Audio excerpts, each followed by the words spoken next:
Mavi toprak bağrına bastı Hacı Ali Direjan. Rahat uyuyasın.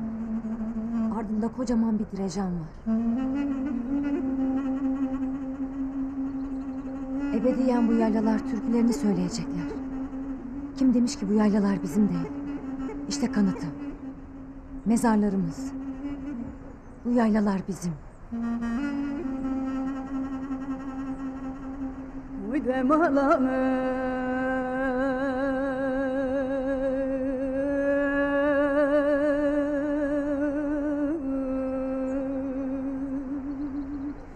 Uydem ağlamı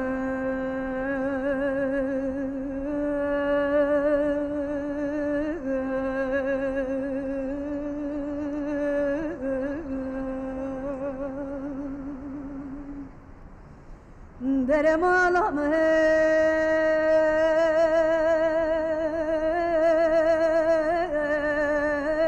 Mala bavem mala meranem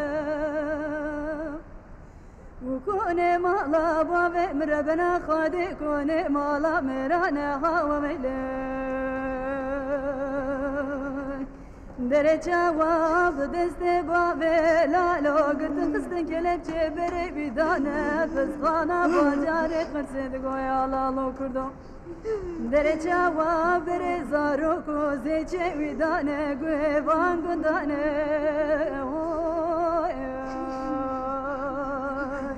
Afde oy oy Uydem ağlamı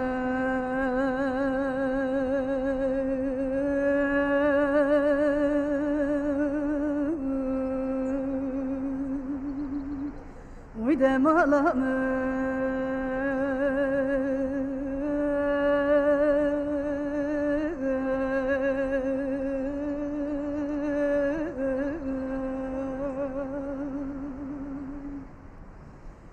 Derem ağlamı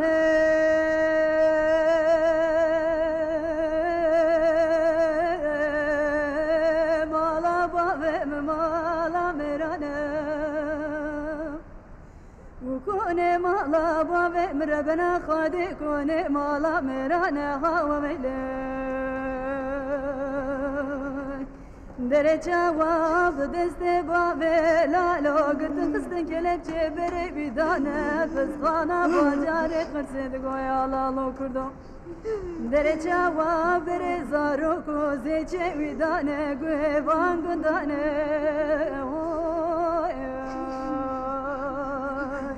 Afde oy oy